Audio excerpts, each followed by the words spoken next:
The cold that year had a personality. It wasn't the bright, cheek-stinging cold that makes a man feel young for a few minutes. It was the heavy kind, the kind that sits on your shoulders like an old debt and reminds you of everything you promised to do before the river locked and the beaver went shy. Traps were light, pelts were thin, and the man in town who bought furs for a railway company counted my earnings with a kind of sympathy that cost me as much as his price. I came back up canyon with coffee gone to dust at the bottom of the sack and a heel of salt pork I couldn't afford to be proud about. My cabin stands, if you can call it standing, where the black spruce thicken above the creek. A man chose the spot before me, and I've been arguing with his choice ever since. The roof dips over the stove corner, the door scrapes in thaw but sticks in freeze. The one good window is a pane from a schoolhouse hauled here in a wagon that had more resolve than sense. I settled in for the season the way old horses settle into harness, tired of explanations. It was near dusk that day, smoke going straight up from my stovepipe as if it could leave the valley faster than I ever had. Snow lay like measles on the spruce boughs. I had set a snare line along the alder bend, more out of habit than hope, and I was peeling a potato with the knife my brother left me when he went east to find a different kind of failure. That's when I felt it first, the sense that the air between the door and the bedstead changed its mind about being empty. He was no bigger than a sack of oats, no older than 8, maybe 9, if you counted the stubborn set of the chin as years. He stood where the shadow of the roof met the white of the snow, halfway in and halfway out, like a story deciding whether to begin. His hair lay square across his brow and then fell into 2 narrow braids, the ends bound with a thread that had known more patient hands than mine. His shirt was torn at the shoulder and mended with stitches that told me someone loved him, even when they were in a hurry. Moccasins thin at the toe, hands cracked the way creek ice cracks when it remembers a current underneath. His eyes did not look afraid. They looked like a boy's eyes look when hunger has out-argued pride for 2 days in a row. He didn't knock. He didn't speak. He put his hand out, palm cupped, and let it hang there, the way a man holds a question that will not stand a long conversation. I set down the knife like it could hear me and not take offense. "Come," I said, which is a short word that weighs more than most. I stepped to the shelf, cut the last good piece from my bread, and warmed it over the stove until the crust softened and the steam made sense in the winter air. I broke it in half. I did not reach toward him. I reached toward a space in front of him where any man would want the world to meet him when he is small and hungry and has business being proud. He moved in a practiced way. 2 steps, a pause, the tiny turn of the head a child makes to be sure there isn't a second price. He took the bread with both hands and lifted it to his face and breathed it in, not because bread needs smelling to be bread, but because the nose tells the stomach it can stop making speeches. Then he bit, slowly, as if he were teaching the bite to behave. He didn't take his eyes off me. I didn't take my eyes off the way his fingers curled around the crust and hid the tremble. On his wrist was a narrow band of leather, beaded with small triangles, the colors of dust and lichen, and one thin line of sky. I had seen beadwork like that at a camp 2 ridges west one summer when the trout were stupid and the berries were abundant. I had traded a sewing awl for a pair of snowshoe nets, and I had ached for a week afterwards at how bad my tongue was at their language and how good their children's laughter was at mine. He tasted again, then tucked the other half of bread inside his shirt, the way a man tucks a letter in his pocket even when he can't read it, because the weight of it says someone thought of him. "Name?" I asked, tapping my chest with 2 fingers. "Samuel." My voice sounded like a man who has been speaking only to stoves and creeks and himself. He watched my hand, then touched his own chest and said a name with 2 soft sounds and a click at the end, a click my mouth could not manage without breaking it into smaller pieces. He repeated it slower and watched my face do its clumsy work. I tried. He gave me a nod that children give to old dogs. "Good effort, we can work with that." He took a step into the cabin then, shoulders tight, eyes taking inventory like a scout.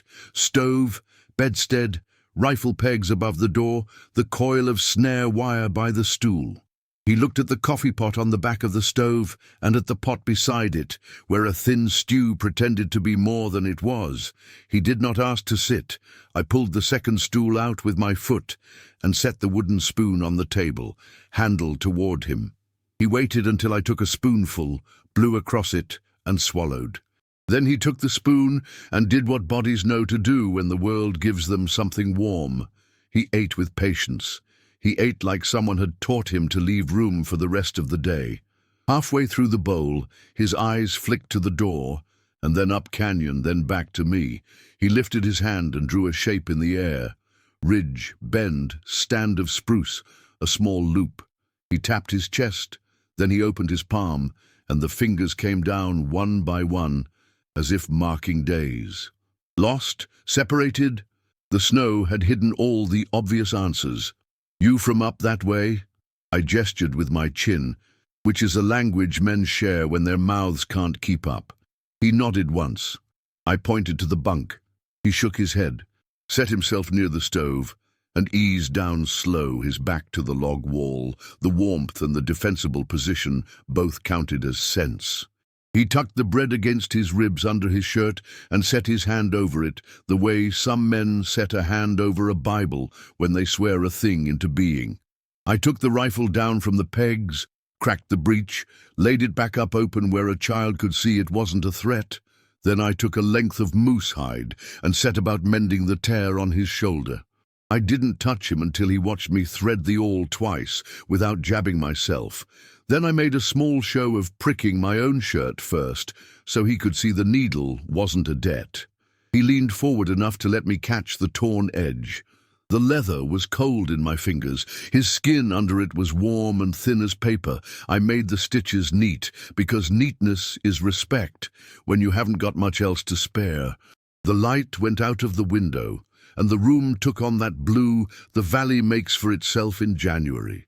He blinked heavy and slid sideways and slept with his cheek on his arm, the way boys do when someone older is making the fire behave, and the wind mind at the eaves can prattle all it likes without changing a thing.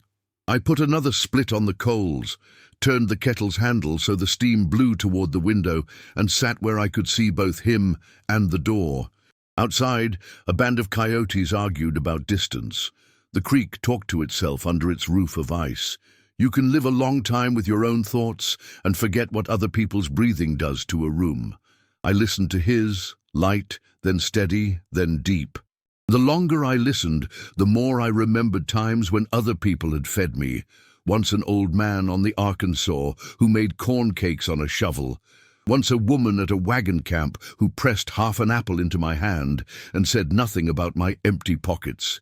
You like to think your kindness is new. It hardly ever is.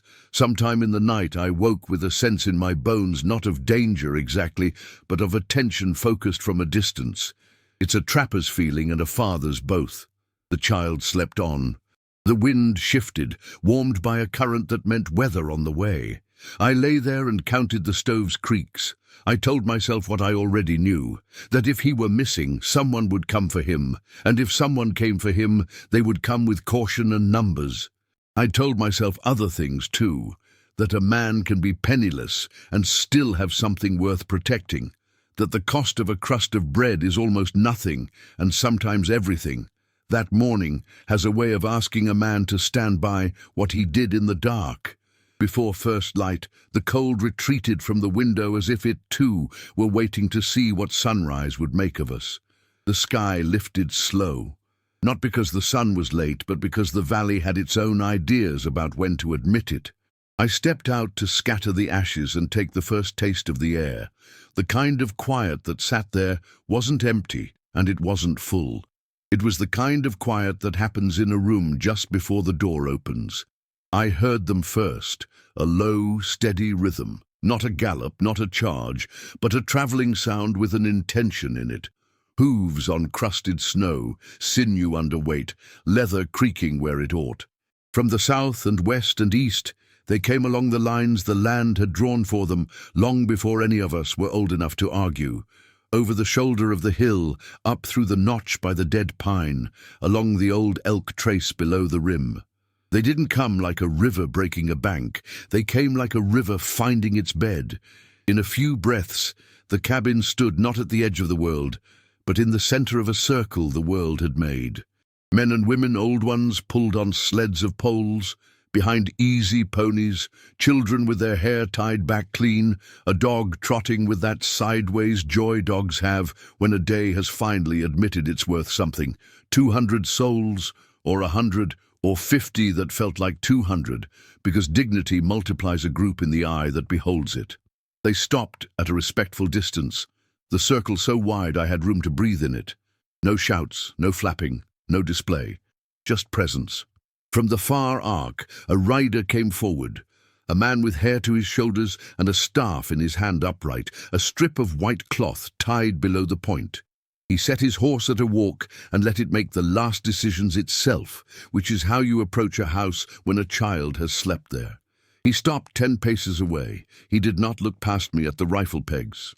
He looked at my face, then at the door, then at the snow beside my boot, as if to honor the ground for carrying our morning so far without complaint. Behind me, the child had woken. He stepped to the threshold, bread still tucked inside his shirt, like a small heartbeat he could control with his hand. He didn't run. He raised his chin and listened. The man on the horse spoke a phrase that made the child's mouth loosen, then spoke the child's name twice, the ordinary one I had tried to learn, and a smaller one, the kind of name a grandmother uses when the fire is low and the story is almost over. The boy answered with both hands open in front of him, palms up, body leaning forward like a plant that has found the sun again. I lifted both hands, empty, and set them out to the sides, where a man's hands do no harm. I'm not a diplomat. I'm a man with calluses where other people have opinions. But respect translates. I touched my chest, said my name. The rider did not try mine on his tongue. He gave me his own, a roll of sound I will not counterfeit here. I nodded, as men nod when they acknowledge something they don't understand, but intend to honor.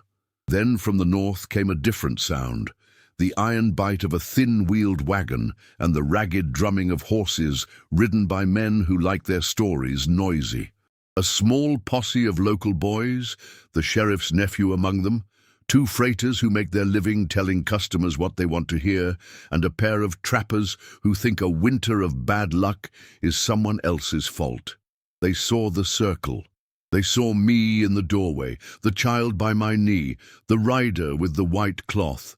They didn't see any of it properly.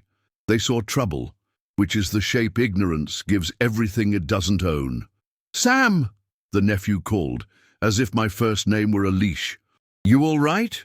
"I am," I said, and didn't lower my hands. "Let your rifles stay where you'd hope a stranger's would stay if your own boy was sleeping in his house." "That's a lot of riders for a lost kid," one of the freighters said, squinting as if narrowing his eyes would sharpen his wisdom. "It's a lot of kin for a child who left more than footprints in the snow," I said, which is what came to my tongue instead of the speech I had written in my head 5 different ways and liked none of. The rider with the white cloth didn't turn toward the newcomers. He didn't have to. 200 people know what to do with 6. The ring made a quiet adjustment, the way a body does when it decides to take a deeper breath without troubling the mind about it. A woman rode out from the circle then, hair braided with gray, face lined as mountain shale, a spoon tucked through a strap at her hip, like a tool that had earned its place among weapons and would not give it up. She swung down without hurry. She did not reach for the boy. She put her hand to her own chest, then extended it, palm up, so that the offer was not a taking, but a receiving. The boy looked at me. I tapped his sleeve twice where I had mended it, which was the only blessing I had to give. He stepped into her shadow. She cupped his cheek with the back of her fingers, not to claim him, but to be sure of his heat. Then she looked at me and said a string of words that included my name shaped better than I shape it when I am drunk, and kinder than I deserve when I am sober. She untucked the spoon from her belt and held it out with both hands.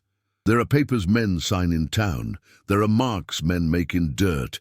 There are little pins a fort commander wears when he wants to feel bigger than he is.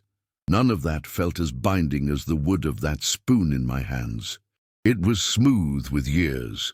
At the neck, the beads were set in a pattern that mirrored the one on the boy's wrist. The rider with the white cloth took from his own strap a second spoon. Mine, the kitchen one from my table.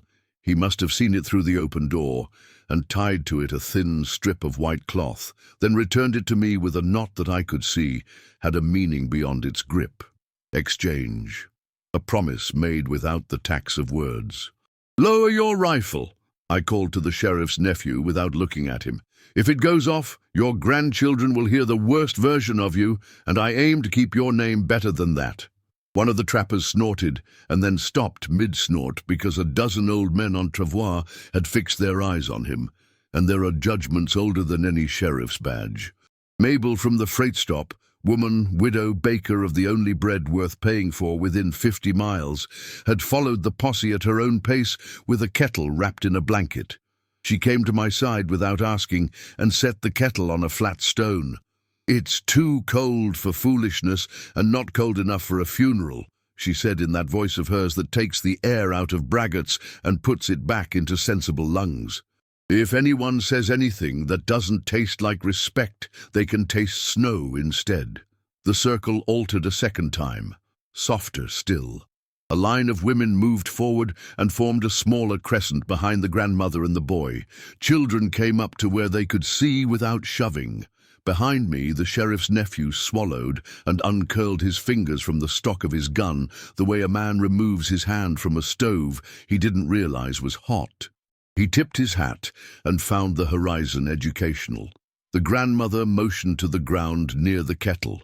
Mabel poured a little coffee into the spoon the grandmother had given me, and I set the spoon on the snow and watched the steam rise between us like words neither of us needed to borrow. The rider with the cloth let the cloth lift once, then stapled it again with a good knot, and there was more peace in that motion than in any paper I'd ever watched a man sign under a portrait in a courthouse. Then, because life never is just one thing, a boy's shout came from the far side of the circle, not fear, but urgency. Two riders slipped out and returned in a minute leading a pony with a twisted strap cutting into its chest where a piece of tack had failed. The child I had fed flicked his eyes toward it and took a half step. The grandmother looked at me. I nodded, because if a morning offers you work you can do, you take it. I went to the shed for a length of rawhide I had cut thin for just such days and a bone buckle I had saved since spring. The rider with the lance and I worked shoulder to shoulder without language, threading, easing, checking, the way men learn to when they are tired of pride. When we were done, the pony lowered its head and shook once, grateful the way animals are when pain leaves suddenly and does not charge rent. By the time my fingers were warm again, the circle had become lines, and then families, and then the valley the lines had come from. The boy stood with the grandmother. He lifted the bread from his shirt, broke off a piece the size of a fingernail, and tucked the rest back. He showed me the small bit in his palm and smiled briefly in a way that made me think of other first mornings. My brother with his first child, my wife with her first rosebush, me the first time I realized I could go a day without speaking and survive it. He closed his hand and opened it twice, then pointed up canyon and tapped his chest and his grandmother's, and then me. Together, apart, together again. The sheriff's nephew took off his hat. "I came in like a fool," he said, not to me, but to the snow, which is an excellent confessor. "I'll go out like a man who was corrected by people who didn't owe him that favor." It was more than I expected. It was enough. When the last of the riders had gone, and the circle was a memory the snow kept and the wind played with, I stood with Mabel and watched the steam from the kettle make small decisions about direction. "You're shaking," she said. "I'm cold," I said. "You're not," she said. "You'll feel the cold later. Right now you're feeling what happens when a person's better self wins a vote." I wiped the spoon, the beaded one, on the hem of my shirt and hung it on a nail by the stove, where morning light might find it, if morning remembered to come. I put my kitchen spoon back on the table with the strip of white cloth tied firm. I told myself I would sleep that night.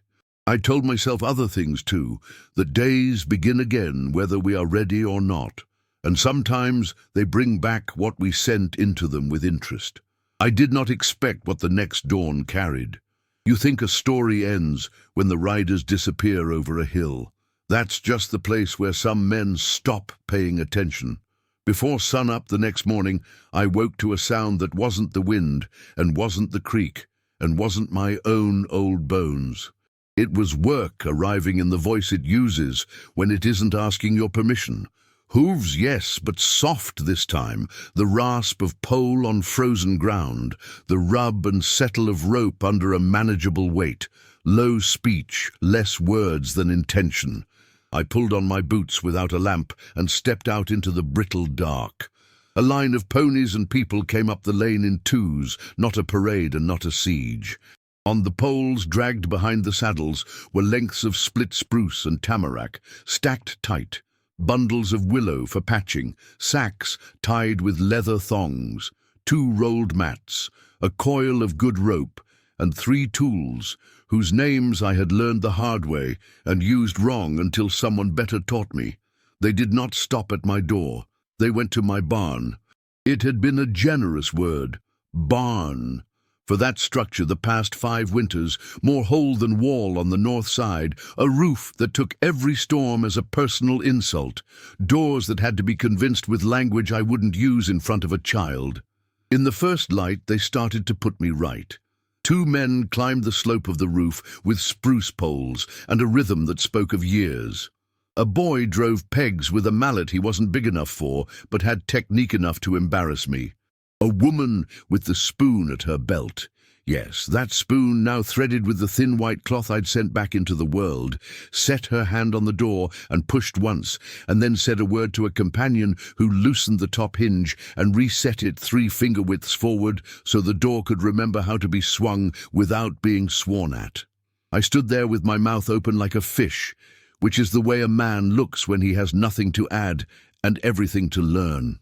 Mabel appeared at my elbow again because that is what certain women do, make sure a dawn knows it is being watched by someone who will cook for it. She pushed a mug into my hand. "Don't say you can't accept it," she whispered. "They didn't ask you to. They wrote your yes for you yesterday when you lifted your empty hands." The grandmother directed the flow with a palm or a nod.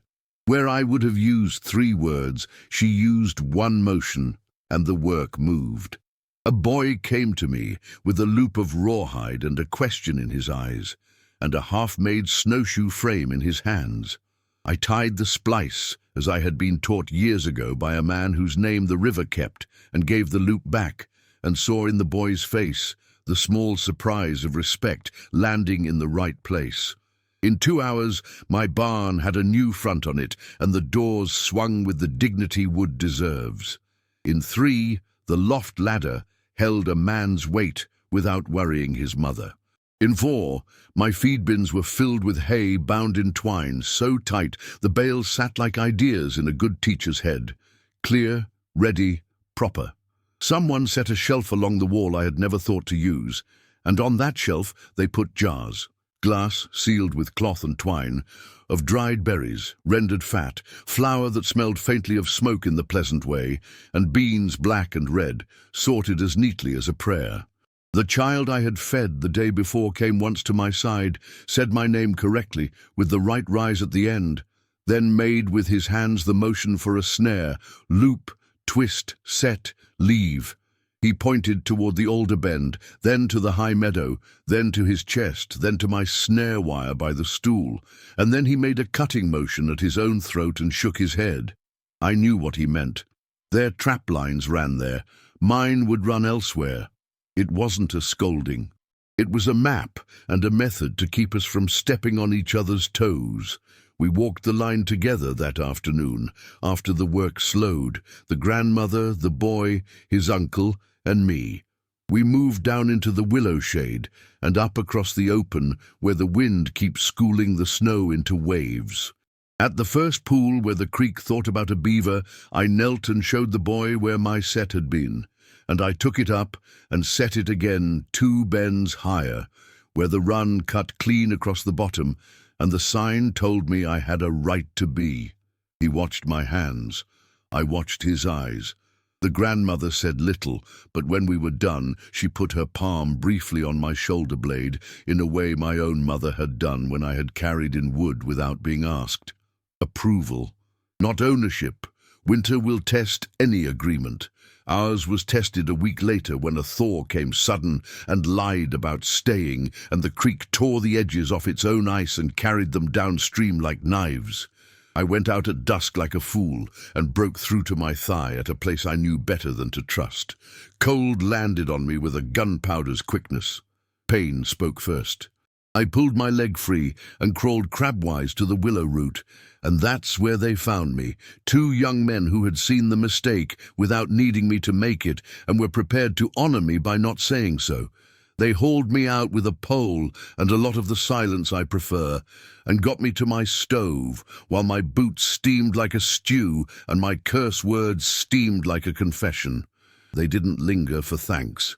They set the boot by the stove, wrapped my calf in a dry blanket, set a stick under the door so it wouldn't blow shut, and left a pouch of leaves on the table with a drawing on a scrap of birch that even I could read.